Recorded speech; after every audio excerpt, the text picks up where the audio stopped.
YouTube and Twitter. My name is Matt Granfield and it's my pleasure to be the head of Debt Free London. This week is Talk Money Week and it's really important to talk money with our friends and family. Across London, 1 in 9 people have problematic debt that they just don't share with their friends and family.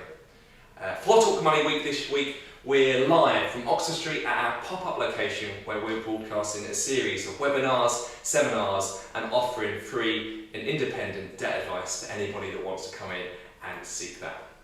Debt Free London is a partnership of 17 charities providing free and impartial advice. And over the last 15 years, we've supported more than 250,000 Londoners with their money worries. Here's a short video to tell you more about us. Debt Free London is a unique partnership of charities supported by the Mayor of London and the Money and Pension Service that provides free expert advice to Londoners with problem debt. Over the past year, we've done our best to adapt to the challenges of the COVID-19 crisis. We shifted to a multi-channel approach, which allowed our team to have over 44,000 conversations with clients. At the start of the year, we expanded our free advice service to operate 24/7, and we recruited 70 new advisors to support the increasing demand for our help. We piloted new ways for Londoners to reach us, such as video advice kiosks in local communities. And we launched our Budget Planner tool, which uses open banking technology to help advisors get a complete view of a client's financial history. As a service, we will continue our agile and adaptable approach, making ourselves available to anyone in need of debt advice at a time and through a channel that suits their busy lifestyle. During the national lockdowns, support initiatives provided by the government gave much-needed support to those with money worries. However, as these schemes have ended, our service has seen a huge increase in inquiries. Anticipating this surge in demand, we successfully prepared by training 70 new debt advisors and deploying video advice kiosks in community hubs across London. And we went further still to support Londoners in our response to the crisis. We collaborated with ENGIE and the Employers Domestic Abuse Covenant to host a series of workshops for women suffering from abuse, empowering them to become financially independent and offering vital one-on-one support. In fact, most of our clients in the last year were female. As with previous years, the majority of our clients were in the 35 to 49 age group, with the next largest group being 50 to 60 years. The largest proportion of our clients say they are white British. Despite the number of clients saying they are Black African falling over the last 4 years, our clients remain disproportionately from Black ethnic backgrounds when compared to London's general population. We're here to support all Londoners, but we know our service is particularly used by those in our priority groups, including people at risk of homelessness, people experiencing domestic abuse, single people with severe mental health issues, parents of 3 or more children, people with a newly diagnosed long-term health problem, and people with variable incomes from employment. The most common types of debt we help with are rent arrears, council tax arrears, and credit card debt. Continuous evolution is in our DNA, and we know the best way to serve our clients is by having those with lived experiences co-design our services. This year, we commissioned 2 sets of research, looking to understand more about the impact debt has had on our clients, with a particular focus on those struggling with their mental health. As we contemplate the years ahead, we're realistic about the challenges we face as the country tries to recover and rebuild. Over 1 million Londoners who face the highest living and housing costs were furloughed, exposing them to the greatest risk of job loss now the scheme has ended. We know that the demographic who will be hardest hit by unemployment is younger people, and with ethnic minorities experiencing higher unemployment rates too, those that identify as Black British, and Pakistani, Bangladeshi will be the worst hit. As the true cost of the COVID-19 crisis begins to show, we'll continue to do everything we can to strengthen the services we provide. Anyone with a money worry is able to get in touch with us through web chat, telephone, WhatsApp and video chat, as well as across our network of face-to-face advice centres, making sure we can help as many people as possible in the months and years ahead. As we pivot from surviving a crisis to thriving in what comes next, London and the rest of the country face the challenge of a generation. That's why we will continue to stand with and work hard to support the communities who need us, by always putting them at the heart of everything we do.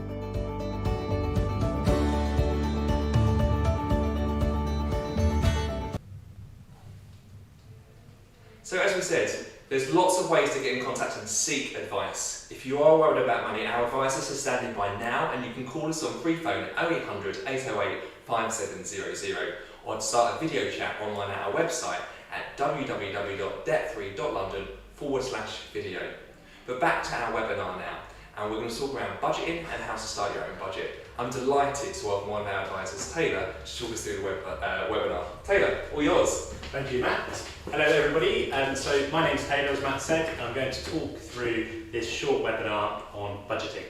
It's going to go through budgeting hints, tips and guidance to help you go from where you are now to having a budget that you've got in place and that runs smoothly. So the slides will follow along with what I'm saying, and we're going to start with a little bit of an introduction. So have you ever woken up and thought to yourself, what is this all for? I'm working day in, day out, and at the end of the month I have nothing left. I'm at zero, or maybe you're running up some debts. Why are you working all these hours, struggling to make ends meet? Maybe you're burying your head in the sand, and a lot of us do this, so you just have no idea where you are in terms of your budget. You don't know what you spent last month. Are you consistently spending more than you earn? Are you living a lifestyle that doesn't match the income that you're receiving? Do you feel like you should have more money left at the end of the month than you are currently having when you look at your bank balance? It sounds like if any of these issues you're facing, it sounds like proper budgeting could really help you. So I'm going to talk you through 10 steps to getting yourself in shape to start the budgeting process. Now, the guys at Debt Free London will be able to help you get your budget in order, and there's a free budgeting tool online that can help you. But really my steps today are going to help you gather all of the information, and I'm going to give you hints, tips and considerations to have when you're going on that journey to budgeting. So we're going to first look at the definition of, well, what do you mean by a budget? So a budget is an estimate, and that's a key word there, estimate, because a budget month to month will be different because our bills and our expenditure changes, and sometimes our income changes if we have a job where our income varies. So it's an estimate of our income, and it's an estimate of our expenditure for a set period of time. Now normally we would do a budget on a monthly basis. We'd have an overview of what we are likely to bring in and spend each month so that we know whether we are on track. Now it's really important to ask yourself this. Do you know how much you spent last month? If you're being really honest with yourself, 65% of people do not know what they spent last month. So they have absolutely no idea. Money comes in at some point in the month, they go through it, and they end up at a certain point at the end of the month with no idea as to how they got there. So if that's you, you're in the majority, you're not in the minority. The minority of people, 35%, do know where their money is being spent each month. And excuse the pun, but get in bed with your budget. So get really close to your budget, know exactly what is in your budget, and be that 35% that know exactly what they're spending and what their income is each month. So it's really important before we start to discuss empowering language, because from my experience as a financial advisor in my day job, I see that a lot of people are scared of the word budget. So we need to look at alternative ways that word can be expressed. So it could be a budget, we could call it a spending plan, a money plan, or an income and expenditure sheet. It doesn't matter what you call it, as long as you're working towards getting your income and expenditure in order so that you understand where you are currently and where you need to be. So use language that empowers you to make change. Don't let the language of what we're looking at intimidate you. If budget doesn't work for you, use something else. I'm going to use budget because it's the most known out of all of the options I've got here, so I'll talk about it as a budget today, but use whatever you like. It should be an opportunity to take control of your money and not let the terminology intimidate you. Quick background to me. So I'm a qualified and regulated financial advisor by day, and even I struggled with budgeting when I first set out in the world of work. So I was working for big UK banks, and despite having all of that financial knowledge, I was still struggling with budgeting. I would go from job to job earning more money, thinking that earning more would solve my problems. And I can tell you now that earning more money does not fix a budget, because as you earn more money, you spend more money. You've got to start with the root of the problem. I couldn't work out why my costs were spiralling until I started my budget. And when I got my budget in order, I could tell exactly where my money should be spent. As I said earlier on, I can tell you from my experience, a higher salary will not rescue you. You've got to address the root of the problem, and that's what we're going to go through. I really like this quote. So Dave Ramsey is a finance guru, and it is saying a budget is telling your money where to go instead of wondering where your money went. So we need to start thinking about how we direct the money that we receive each month to where it needs to go, rather than getting to the end of the month and thinking, where did it go? So just going to touch on this here, and this is a standard financial statement. So these are the key principles to what this is. So we call it SFS, and any debt-free London advisor will use standard financial statements to get a good idea of where you are. It's again another name for a budget. It's an industry recognised tool to provide income and expenditure for individuals when they're looking to seek debt advice. It just creates that consistent approach to looking at income and expenditure for individuals. So when you get debt advice from us, expect us to look at this tool and refer to a standard financial statement. Debt-Free London will use it to get a picture of your current financial situation, and at the end of this webinar I'll talk to you about 3 tools that we've got to help you make a start with your budget and get in contact with us about debt advice. When you're looking at standard financial statements or budgets or whatever you would call them, there is a savings category built in. So you won't be expected to spend all of your income and have no money for savings. You will have a small allowance to start building up a savings fund, and this is really key because building up a small savings pot gives you some financial resilience. We never know what's around the corner. It could be a change in jobs, COVID sprung upon us and people lost their jobs. Anything like that, we need to have a little bit of resilience within a budget, and we do that by having an emergency fund.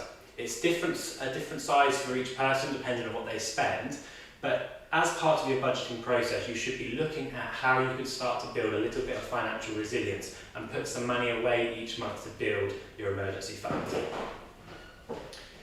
And we're going to look at the psychological influences and the barriers to budgeting. So there's 3 main ones that day to day I see from people. So it takes too long. Budgeting takes too long, I don't have time to do it. Well, the reality is that budgeting won't take you very long at all. It will probably take you around an hour all in, and that will include contacting who you need to contact to get the information for your budget, so your income and your expenditure. It'll probably take you a good hour per month, but you're investing in yourself and you're investing in your financial future. The second one, I'm too broke to budget. What's the point in budgeting? I don't have enough money to cover my expenditure. Even if you have less income than your expenditure, a budget is going to help you grasp where you are now, and then you can look forward to how you can make a change to that budget. And the final one here is I don't like tracking my spending. So some people hate the thought of tracking everything they spend, getting every receipt, calculating and adding everything up. Well, there's a really easy solution to this problem, is identify what bills and expenditure you need to pay, identify how much money that you have that you can just spend freely each month, and use what we call the envelope method. So get yourself an envelope, put that money in the envelope that you can spend, and take it from the envelope. Psychologically, that allows us to really see and feel how much money we've got left, and I'll touch on the envelope method a bit later on in my talk today. So, what is the solution? So the solution to budgeting problems, or to being in a position where you haven't yet got a grasp of your finances, is to understand your income, understand your expenditure, and know what changes you need to make and take action. I'm going to now go through my 10-step plan to budgeting success. You can use my 10-step plan to help when you're building that SFS, if you're working with Debt-Free London and they're building up a picture of your finances. You can do these 10 steps first, and that will get you really, really prepared to talk to somebody at Debt-Free London about your finances. You can do this just with a notebook. You don't need any fancy equipment, you don't need access to the internet, just a notebook and copies of your bank statements. I'll talk you through step by step. So step 1 is all about data gathering. So when we say data gathering, I'm saying print off 3 months of your bank statements and go through in detail what you've been spending and what income you've been receiving. So go through with a highlighter. I say 3 months because we have some bills and payments and income that comes in quarterly. Specifically at the moment, because of COVID-19 and the return to normal, we're experiencing that people are spending a lot more money than they were even 1 or 2 months ago. So if you look at 3 months of statements, it allows you to compare month by month. When you're going through your statements, highlight and put a mark next to each entry that you've got income and expenditure with totals at the side. And that allows you then to categorise similar entries, for example, shopping, food spending, and create a total for the category. Once you've done that, total up all your categories, list your income and all of your expenditure, and then you'll have your totals for the next few steps. Step number 2, work out your income. So use your 3 months of bank statements, look at your last 3 pay slips. So for the majority of people that are doing employed jobs where they earn the same wage there or thereabouts each month, this is a very easy process. You're just going to look at how much you've earned. But there are some individuals that I've worked with that maybe they do temporary jobs, or their job is very much dependent on achieving a bonus or extra pay to some degree, or maybe they have multiple jobs. So if that is the case, then look at your 3 months, look at the differences in the income across the 3 months, understand why there are differences, because maybe you've had a really good month. It wouldn't be sensible to budget on that figure because that might not be sustainable going forwards. Whenever you're averaging out incomes or you're estimating how much income you're going to receive for your budget, I'd recommend you estimate the figure down slightly, and that's just going to allow you to exercise some caution. And now we're on step 3. So step 3 is all about calculating your fixed expenditure. So this is going to be your rent, your mortgage payments, your phone bills, council tax, gas, electricity. With things like gas and electricity, a really important point is call your gas and electricity provider to check that the current payment amount that you're paying is satisfactory. It might be that you're paying a certain amount, but you actually need to be paying more per month to cover the cost that you're spending on gas and electricity. There is also essential shopping, so this would be food that you need to get by week to week, your insurances, your petrol to travel to work, train, bus tickets, childcare costs. All of these things are fixed expenditure that you have to spend to be able to survive day to day. So calculate those from the statements that I spoke through in step 1 for your data gathering.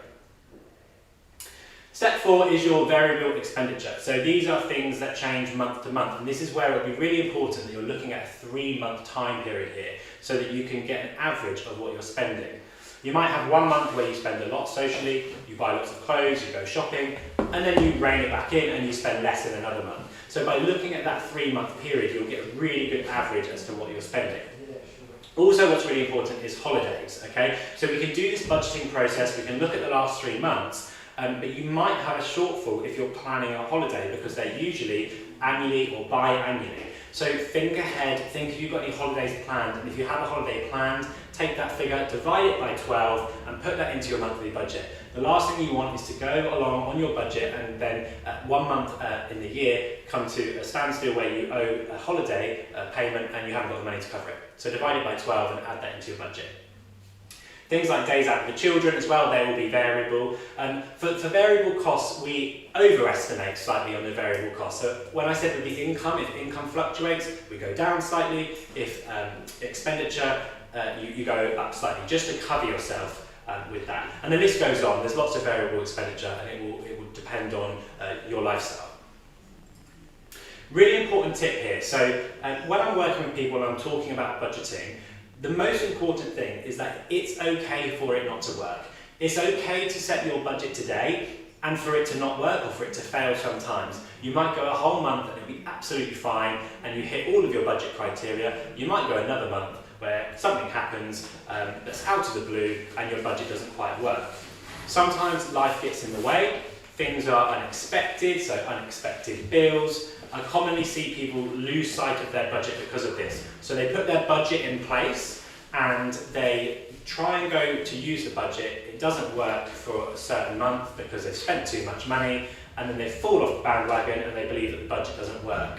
So my advice, if this is you, if you use your budget and it fails 1 month, is stick with it understand what went wrong, make changes if your spending habits have changed, change your budget, adjust it where necessary, and keep using it and stick with it. So we're on to step 5 now. So we've done our data gathering, we know our income, we know our fixed expenditure, and we know our variable expenditure. And now we're at the sense check point. So when we're sense checking, we're looking at our income, we're taking off our fixed overheads and our variable overheads. So this is a very simple sum that you can do, and that will tell you where you are as a little sort of dipstick check, a sense check, as to, is my income covering my expenditure? If your income is not covering your expenditure, then the next 3 steps are really, really key for you. Even if your income does cover your expenditure and it all looks good, you might still want that gap to be bigger. You might have savings goals, ambitions and targets that you want to achieve. So the next 3 steps that I'm going to talk through, they're more tips as to how you can reduce your expenditure. So if that's you, we need to go to step 6, which is cut what can be cut. Okay, so the key here is cutting what can be cut. So when you're looking at food shopping, from my experience, this is where most people spend all of their money. So food shopping, a few tips I've got for you here. Shop down. So what I mean by that is supermarkets are money-making machines. They are designed so that when we go into a supermarket, everything they want us to buy is at eye level. Look down, look at the products that are at the bottom of the shelves. It might be the ranges that are slightly cheaper in price. Turn them over and look at what you're actually buying. A lot of the time, there is no difference or very minimal difference between what you're looking at buying at. The price can be as much as 2 or 3 times the price. If you do that with everything, your shopping bill can sometimes be halved or even cut in 3. And then I've got a little rule here. This is one that I developed, which is a 10% shopping rule. So we're all guilty of going shopping, and if you go shopping on an empty stomach, you add loads to your trolley. If that's you, go around, do your shopping as normal, and then before you're about to check out, follow my 10% rule. Look at your trolley and take 10% out. I can guarantee you that in your trolley there will be 10% that you don't need. You've put too much in your trolley. Take 10% out. I guarantee you you'll survive. You'll go through the week absolutely fine. You'll have enough food, but you'll have saved 10% of your money on shopping, and that 10% you could reallocate somewhere else in your budget. This one's really powerful, so this is a no spend day. If you have a look on an average basis as to how much you spend each day, the figure will be different for everybody, but on average it's around £10 per day. So that's anything from going to work and buying a coffee, that might be £2, £3, £4. Then you stop and get lunch, on the way home you collect dinner. Try a no spend day. So you've already gone shopping, haven't you? So you've got food for the week. Try to not spend anything for one day. You'll survive, you'll have food, go to work, come home from work, watch a movie, and if you did that one day a week and you save £10 a day, that's £520 a year. That's a massive difference to your budget just by one small change. On the same token, we've got the £1 meal. So this one has become popular from a few. If you did that another day a week, think of the savings you'd make. So if you had one no spend day, one reduced day, and then you lived the other days exactly as you would before. But by just making 2 small changes, you'll make a significant difference to your budget. Eating out. Most people have got really good at doing this, so switching from eating out to eating in, because we had to during the COVID pandemic. And there's some real seismic shifts between our behaviour during the COVID pandemic and our behaviour now, and people are really struggling because they're having to adjust to the spending habits that we had before when we would eat out. Stick to having friends in, on the occasion eat out, that's your variable expenditure to treat yourself, but try and have friends in and save the money. And this one at the bottom here is unbelievably important. This is cancelling direct debits. So you wouldn't believe how many direct debits are going out of people's accounts for services and products that they do not need. Contact your bank, get a list of the direct debits that are regularly coming out of your account, and ask yourself, do I need it? If not, remove it and save the money. Common things, Netflix, magazine subscriptions, memberships that you just don't use and don't need. I might need you just to go next because it's gone on here. You mind just flipping? You can do that on yours. I can do it here actually. Yeah. Okay. Step 7. So review what can be reviewed. So we've done cut what can be cut, and we're looking at review what can be reviewed. So these are things like your gas and electricity. With a lot of these things I'm going to go through here, this is all about comparison. This is about going online. This is where money saving experts can be your best friend. Gas and electricity, compare your provider, call your supplier, ask them what tariff you're on, is there a cheaper tariff, Home phone and broadband, again, compare, call suppliers. Car and home insurance, many people just accept the renewals, but actually the renewals are not the best prices. Compare before you renew. Phone contracts, again, we have a few phone contracts. Some families have 5, 6 different phone contracts. Compare, ask about consolidation, where you get a better price if you put them all under one provider.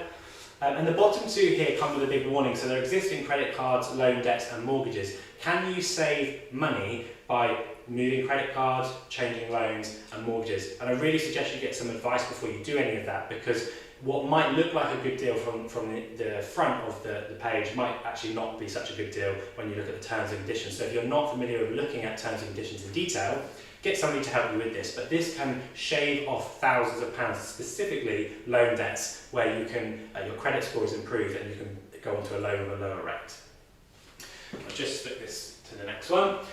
Step 8, so increase your income potential. So we've looked at what you're spending and now we're going to look at what you're earning. So can you take on additional hours even for a limited period? A little bit of an anecdote here.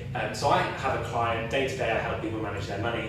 One of my clients came to me with budgeting issues and I looked at it and I could see quite clearly income didn't cover the expenditure, but he was only working 2 days a week. And when I asked him if he could work more, he said, well, I could, I don't really want to, but I could. And then when we looked at that and discussed that would solve all of his problems, he moved to 3 days, it solved all of the problems for him. So ask yourself, can I take on additional hours if they're available? They might not be. Even if it's just for a limited period of time, maybe it's to get you to build a little bit of financial resilience, maybe it's just short term. Benefits check. There are benefits, grants, and donations that some people are entitled to and they're just not claiming. So the government has some good tools to do benefit calculations and checks to see if you're missing anything. The next two have become more important through the COVID pandemic. So the first one has always been quite popular, is the uniform rebate. So if you wear a uniform for work and you are required to wash it, repair it, replace it, you might be able to claim some tax relief for having to do that. Some people don't know about this, but you can claim it up to the last 5 tax years. There's a lot of guidance on HMRC about how to do this and how to submit your claim. It's really easy. You can do it online. But if you do wear a uniform, this is money that is just being wasted if you're not claiming it.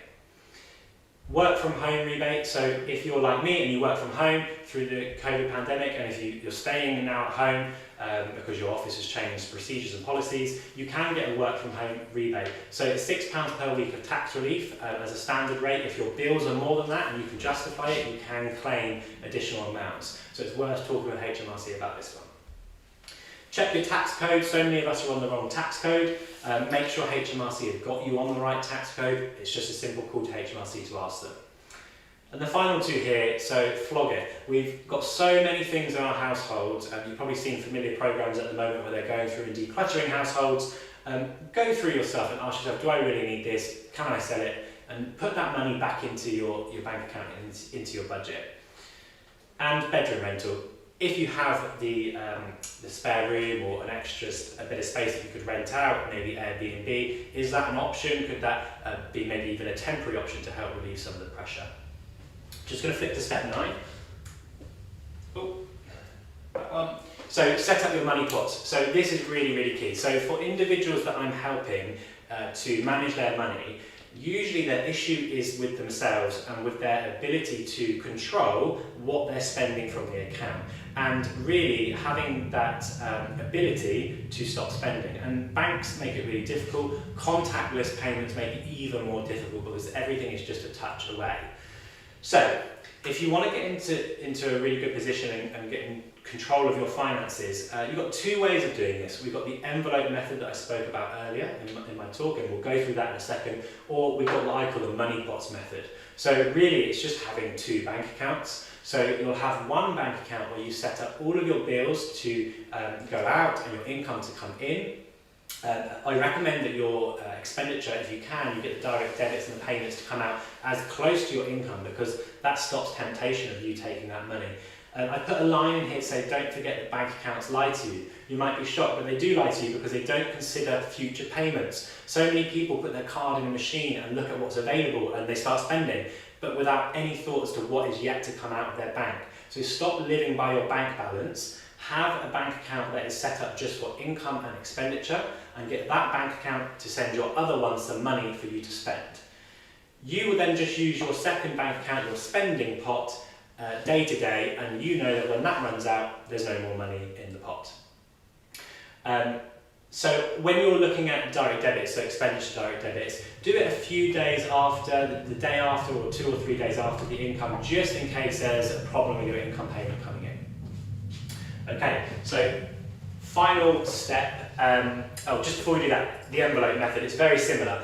So the envelope method is just if you only want to operate one bank account and 2 is too much for you, you can use the old school method, which is having one bank account for all of your income and your expenditure, and then drawing out an amount in cash that you're going to spend week by week and put it into an envelope and spend it.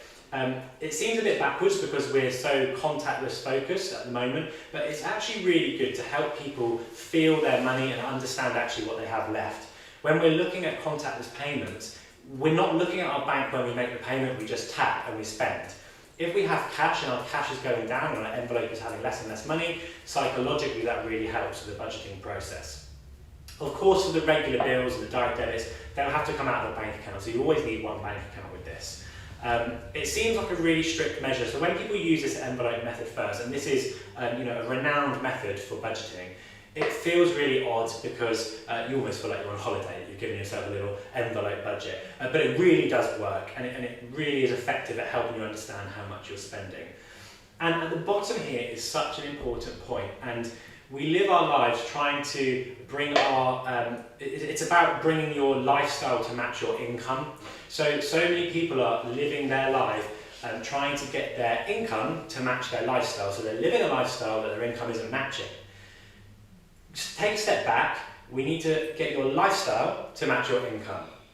When you can bring your lifestyle to match your income, then your budget will be on track and it will be set up for success, really.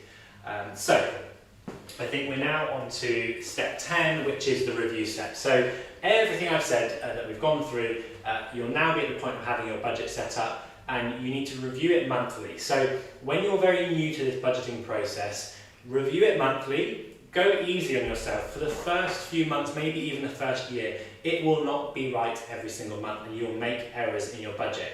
If that happens, month by month, go back to step 1 and see if anything has been missed on your budget. Have you missed any income? Have you missed any expenditure? Because it's quite hard to list everything that you spend on a month, and you do miss things quite naturally.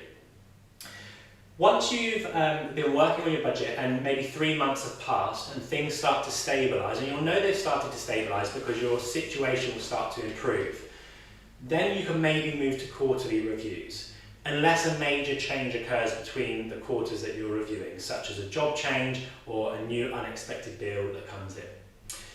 You'll become so familiar with your budget, like me, you will only need to make tweaks to your budget when changes occur. So I know now, when something happens in my personal life that affects my budget, I go straight to the budget and I change it. And that's when I do my budget updates. Apart from that, it runs really smoothly month to month. Have fun with it, set a goal, and set an ambition. So a quick recap then of the 10 steps that I've spoken through. So step 1 is your data gathering. That's pulling out your bank statements, jotting everything down, understanding what you bring in, what you spend. Step 2, work out your income, look at that set of bank statements, work out what your income is. Remember my rule for income. So if your income is variable and it changes month to month, estimate it down slightly so that you've got room for error in the income. Steps 3 and 4 are all about expenditure, so calculating your fixed expenditures, calculating expenditure that is variable. It's very, very hard to do step 4, and that's where most people struggle because each month is different.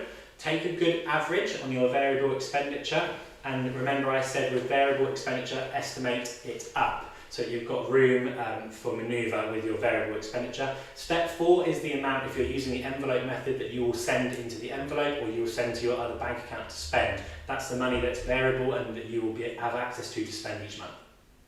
Step 5 is to do the sense check, so it's step 2 minus step 3 and step 4.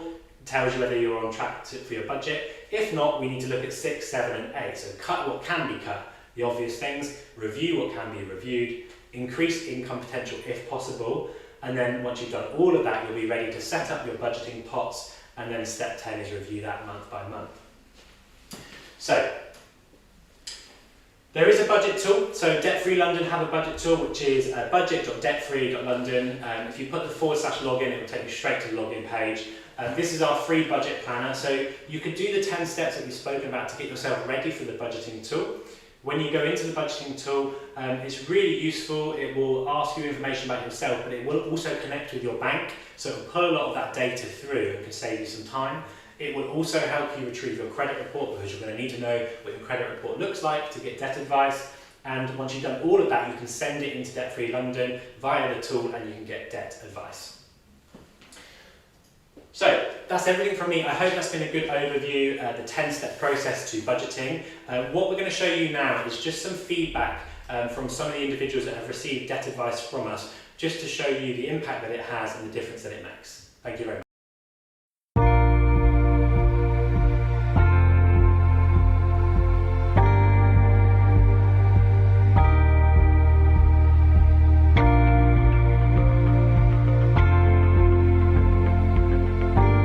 Dear Debt Free London.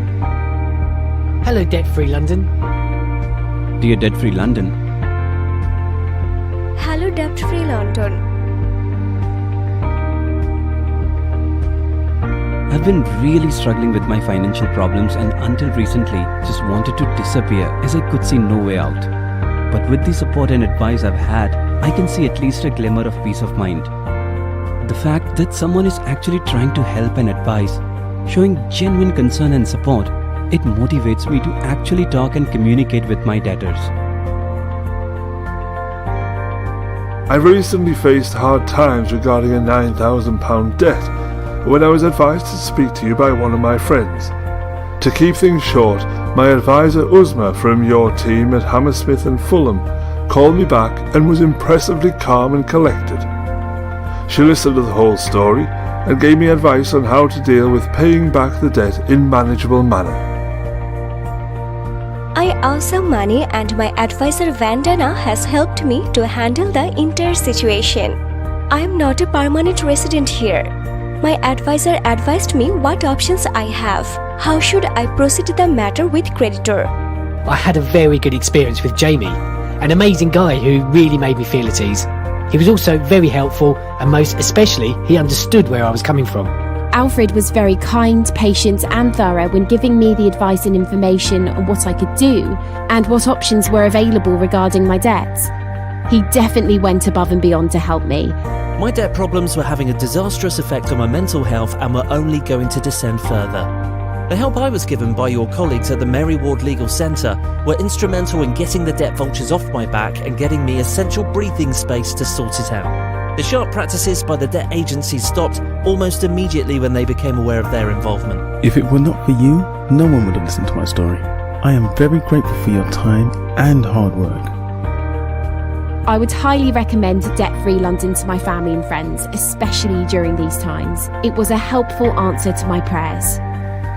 Thank you so much, Adam. Ironically, I will forever be indebted to Debt Free London for all your help. Jerry. All my thanks, Sarah. Thank you, Debt Free London. Saika. Thank you, Christian. Thank you for everything, Neil.